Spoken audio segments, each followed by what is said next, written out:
few questions from your fans of the show, if that's okay. Yeah. They want to know. Hello, I'm sitting on cords here. No problem.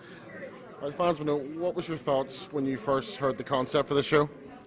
Well, actually, somebody sent me the script and with an offer attached to it, and I didn't read it. I turned it down because I was working on something else, and I was so tired, and I just didn't want to work at that point. And then the pilot director I had actually known for about 15 years called me at home at like 9 o'clock in the morning and was like, "What the fuck is your problem? This is the best part you've had in years. I know you." And I was like, "Oh, okay." So then I read it, and then I went to Ridley Scott's office that day, and they pitched it to me. And I was like, I really was close to messing up. And then I read it, and it was beautiful. And then I didn't read the book when we did the pilot, because they cast me like 3 days before we went. And they told me not to, because there were some differences. They didn't want me to get confused. People think actors aren't very smart. Like, you can read something and then not know what you're doing now.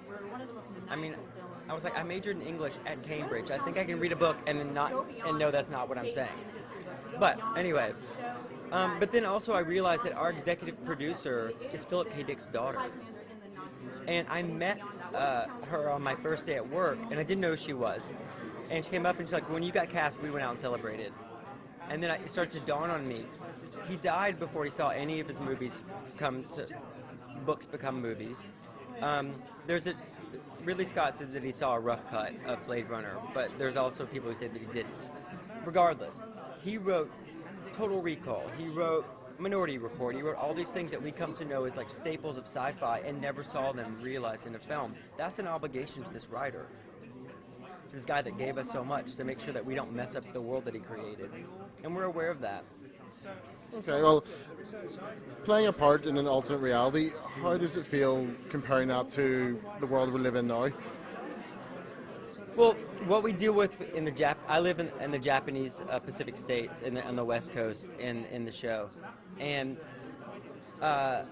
when the idea of it is, I mean, what the Nazis did that was so genius on the East Coast is that they weren't imperial. They didn't come and just take over and rule. They integrated. Like Nazis have American accents, but we are completely under Japanese rule, so we're subjugated. So you're treated based on the color of your skin, being white, which is so weird for us to imagine that we're less than.